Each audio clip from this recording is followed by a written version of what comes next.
Hey, what's up, everybody? I'm here to give you guys my Fear the Walking Dead Season 4, Episode 3 review, and this episode is called Good Out Here. And this episode came out on April 29th, 2018.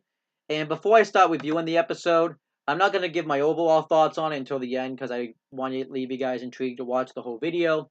But I do like the title of the episode because I did think the title really fit the theme of the episode. And I'll get into more of that as I review the episode. Now, um, this episode did have three storylines that took place throughout the episode. And as everybody knows, I don't like to try to remember everything all in order because I just feel like it makes the reviews of the episodes really sloppy. So I'm just going to kind of review it. I'll talk about the storylines all at once. So that's how I'm going to do it. So, um, I'm going to start off by talking about, obviously, um, the flashbacks that took place throughout this episode, because I think that's pretty important, and I just think that's the best way to start off from, since it kind of ties into everything that kind of happened after the last episode. I want to mention one thing before, since I'm talking about the last episode. I forgot to mention on the last episode, when I reviewed that, how the critics and, like, all the other fans felt about that episode. They felt about the same way I did, so, yeah. Just watch my review, and then they pretty much said the same thing. Um, but let's talk about the this episode. So, obviously, this episode, the flashbacks kind of take place after um the vultures invaded the stadium, and Madison and Nick are gonna go out on a run, and Madison was about to go, and Nick wanted to go with her, and this was the first time Nick had stepped outside the stadium. Um, so I did like that. So they were kind of touching on that storyline. We see Nick burning the crops from the turnip because obviously they have that pest problem, and Madison and Nick go to leave, and Mel tells them that they're not gonna that if you know the places to go, you're not gonna have much luck trying to find stuff. And Madison tells Mel that they're gonna manage. And Nick asks Madison how she continues to go out there knowing what's out there, knowing that you could come back a different person. And Madison says that she usually tries to find the good outside the community. She usually finds a billboard or something that makes her feel good, that makes her show that there's some type of good out there. And obviously, I like that because that tied into the title of the episode. Um, and Madison and Nick stumble across an abandoned church. Obviously, it's abandoned because it's a zombie apocalyptic world. There's going to be abandoned, churches and everything out there. And they don't find any supplies.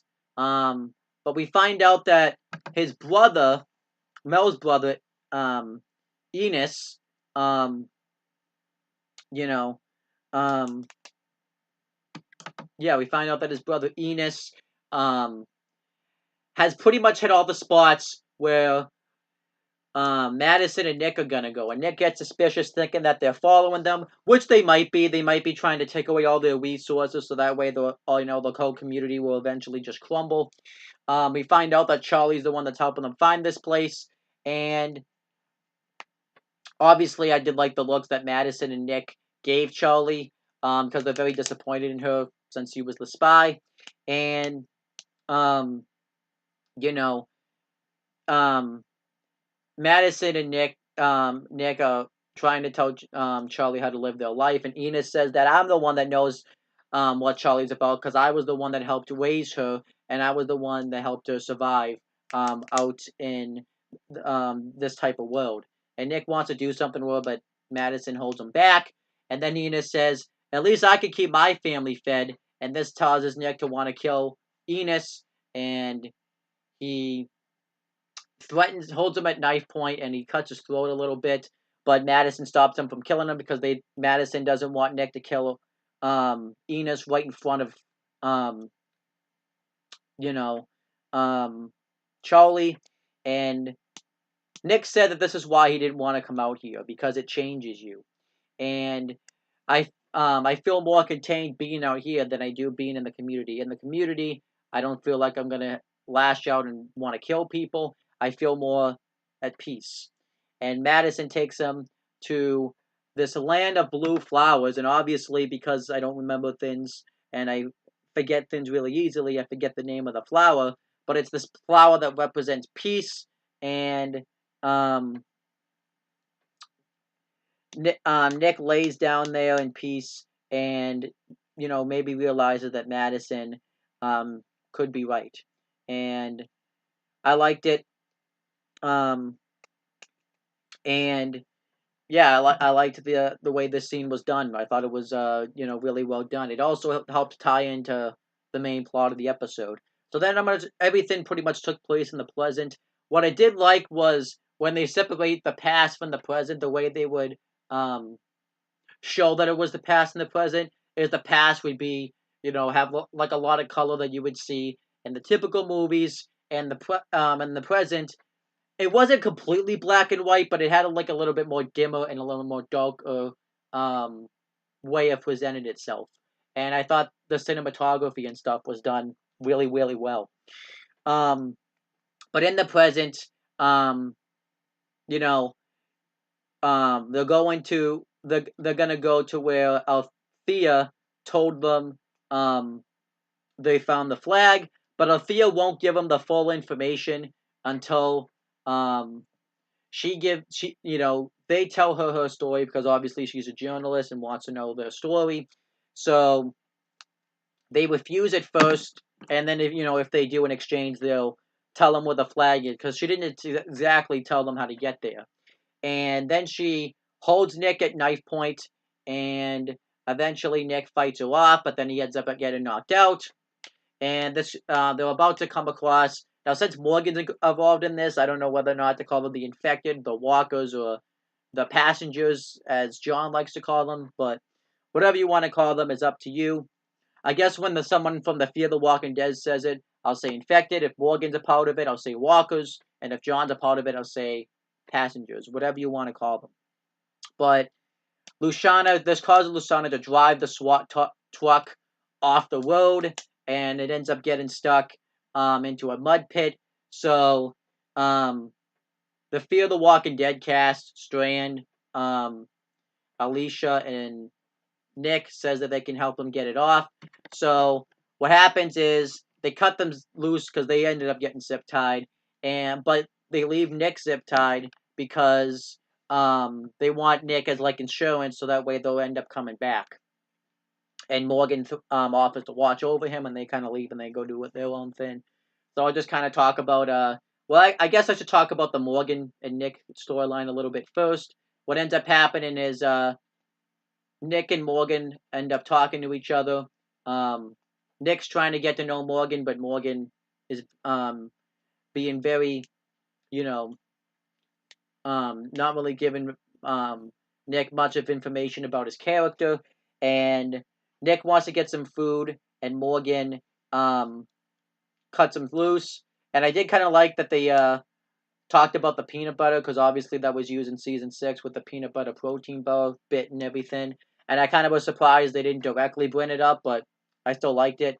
And Morgan's gonna go train his Kino stuff, and tells Nick that if he gets full, what will happen, implying that Nick thinks that he's implying that he'll kill him, and Nick looks through the SWAT truck, wondering, and he finds Althea's video camera and finds Morgan's interview, so that way he could get a sense of who Morgan was, and Morgan then sees a blue El Camino, or Camino, I don't know how you say the name, but it's a type of car, drive up, and him and Nick hide in the SWAT car, and the SWAT truck, it's not a car, and Morgan tells him who it is, and Nick and Morgan get into a fight, and obviously because Morgan's got an injured leg, he's no match for Nick, and he leaves his Kino stick up there, or whatever you call it, his staff, and Nick chases after this car.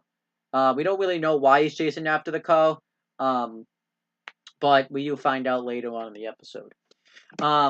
And obviously this ties in because back at the other place, Victor Alicia, Althea, and Luciana, um, are all getting their supplies together, and Victor wants to know um, why Althea wants to have their story, and it's kind of the same reason as she talked about in the season premiere of this season, where she wants the stuff to be documented in case there is something afterwards, and there's not. She wants to get the true story, and Victor and everybody else think that this is a bunch of bullshit, um, and they consider accepting their deal, which obviously we knew they were because then the storyline continues. We knew we then we find out how they get the vultures stuff.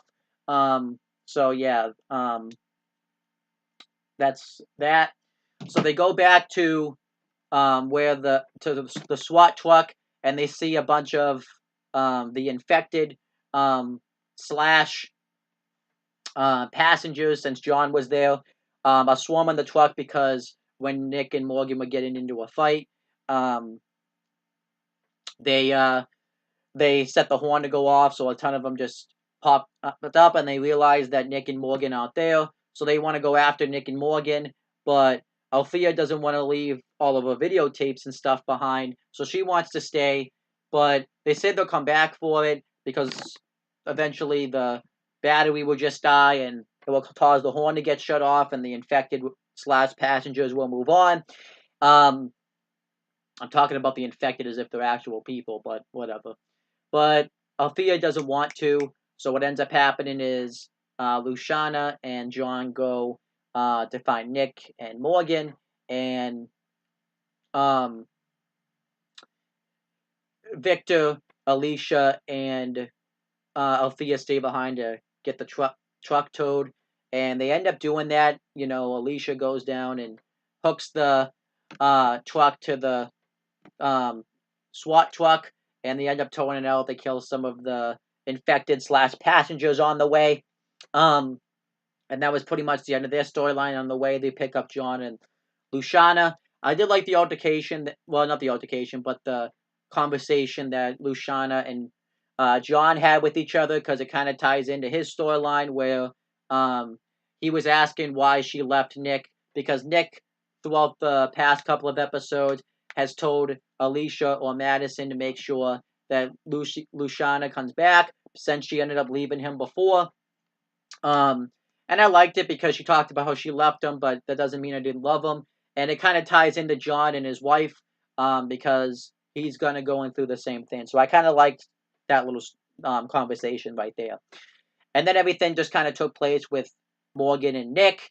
Nick is trying to find this truck, and he comes across a couple of the infected, and he ends up killing them. But then he gets tackled down to the ground by one of them, and Morgan comes up and kills him from behind with kills the walker from behind with the staff, the pointy end.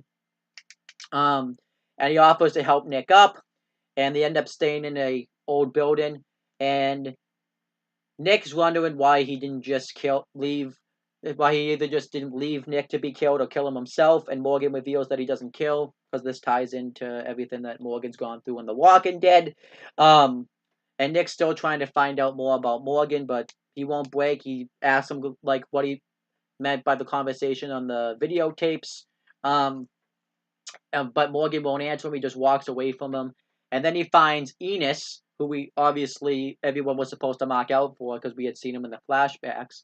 And Morgan tries to get him to leave, because he knows that Nick is looking for him to come up and kill him. But Enos doesn't know what he's talking about, so he just thinks he wants his supplies. But then when he sees Nick, Nick tries to come over and kill him. Morgan is able to stop him. And they did tie this into a scene where Morgan was able to stop him before. I did like that bit. I thought it was funny. And Morgan, I do kind of like this because Nick and Morgan are kind of a little bit the same, when Nick wants to kill people and Morgan was once in that same boat. So I did like that.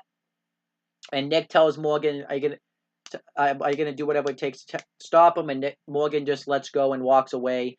And Nick goes into a building, and him and Enos get into a fight, and he ends up killing Enos. He um kills him by putting his body right onto a Dio antique display, obviously through the antlers of the deer because, yeah.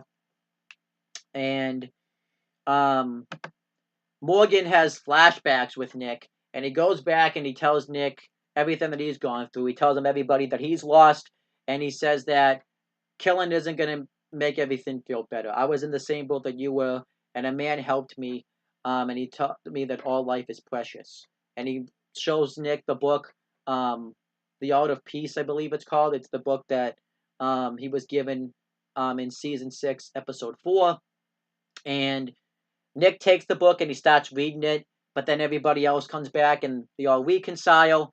And Nick takes out the blue flower, which represented peace, and he went towards this blue flower earlier, which was what led him to get tackled by the infected. But then Nick gets shot by Charlie, and I did like that when Nick fell down and stuff, that the camera was in his viewpoint and stuff, and Alicia tries to go after Charlie, and Victor, Luciana, and Alicia do everything they can to try to revive Nick, but he just ends up choking on his own blood, and he ends up dying, and Alicia is left sobbing and is devastated, and that's pretty much how the episode ends. And yeah, I thought it was a great ending. I thought it was done really well. And I think it tied in because it did show that Nick's consequences and everything that Morgan was saying does have an effect. Because had Nick not gone in there and killed Enos, he probably would have lived. So I did like that part. And I thought this episode was just done really well. If I had to give this episode a grade, I'm gonna give it a B. You know what? I'm gonna give it an A minus. Actually, I thought it was a fantastic episode. I thought it was a really well done way to kill Nick off. Um, and yeah, I thought it was really well done. Um, I liked how it kind of showed Nick's flashbacks and stuff like that. I liked the not the altercation, but the interaction that Nick and Morgan had with each other, and how Morgan was trying to change Nick. And I still kind of like Morgan's character. He's not really involved with the Fear the Walking Dead cast yet. He's not really as much of a factor yet, but I do kind of like that. I like Althea's character. She even went back into the SWAT truck when she got it back and made sure all the videotapes were there and stuff. And I actually thought that when she didn't see her video camera, she was gonna come out and shoot Nick, because she was so upset about it. But that's not what happened. I liked this stuff. I thought it was great. So I'm gonna give it an A minus. Now, there's obviously the caveat. A lot of other people, the critics, like this episode. They gave it an approval rating. It has a Rotten Tomatoes gave it garnered an 82% rating. It got an 8.5 out of 10. The fans gave it a really good rating. It got a 7.7 out of 10. I think a lot of the fans liked this episode, but they didn't like the ending, obviously, with Nick being killed off because they thought it was stupid to kill off a big character. Now, let me give you guys my thoughts on it. Now, obviously, I'm not going to rate an episode based on the ending. It was still done really well, and yeah. However, I will say this. I think it is a little bit of a risk because Nick's been in the episode since the beginning, and I think it's very risky to kill Nick off because he was just such a great character, and he's kind of what made the Fear the Walking Dead. It's kind of like the same thing that's going to happen with Rick being killed off, which I'll talk about that when I review season 9 of The Walking Dead. So I kind of understand why people think are feeling that way. So as for how I feel about it, I'm gonna kind of wait to see how the rest of the season plays out because because it could mean something. Obviously, this isn't going to be the end of Nick because they've been showing a lot of flashbacks with Madison and stuff, and we're probably going to see, him in that. But I think it's going to take a big hit on Fear the Walking Dead, obviously, just like when Travis died in season 3. And actually, yeah, when Travis died in season 3, I thought I said episode 3. So I'm going to kind of wait and see how this plays out. If it ends up being bad, then in a future episode, I will say this was a really bad idea to kill Nick off. But if it ends up being a good thing, I mean, I don't think it's a great thing. I personally wouldn't have killed him off, but sometimes it can influence the show into a completely great way. It reminds me of in season 8 of The Walking Dead when Glenn was killed off. I didn't love that Glenn was killed off, but it made Negan more of a villain, so I was alright with that. Like when Travis was killed off, Travis getting killed off made everybody want to kind of, you know, adjust to that new community. So it could end up being not a bad thing. I don't love the fact that Nick was killed off, but I also did do some reading, and I did hear that Frank Delane, I think that's how you say his last name, who's the actor that plays Nick, wanted to pursue other projects, so that's why they killed him off. And obviously, if an actor wants to pursue other projects, that's the case, and that does make sense because when you go on his um filmography, I don't know if that's how you say the word, but if you go on like all his stuff that he's ever been in or is gonna be in, you can see he has like a lot of upcoming projects, um, you know, for movies and stuff coming up. So that does make sense. And yeah, I think if Nick wants to be, if Franklin, if Frank wants to pursue other projects, then obviously that's just what he wants to do too. So I think if he did want to pursue other projects, he probably wouldn't have been killed off. But yeah, I'm gonna kind of wait and see how this plays out. But that's pretty much my review of Fear the Walking Dead. Like I said before, I'm giving this episode an A minus. Is it too high of a rating? Probably, but that's just what I thought about it. That's pretty much the end of this review. Thank you guys for watching this video. Please make sure you guys like, comment, and share this video so people watch it. Make sure you guys subscribe to this channel for more content and click on the bell. So that way every time I upload a video, you guys will get the notifications for it. And make sure you guys do the same thing for my CM Brothers YouTube channel. And that's pretty much it, guys. Talk to you later.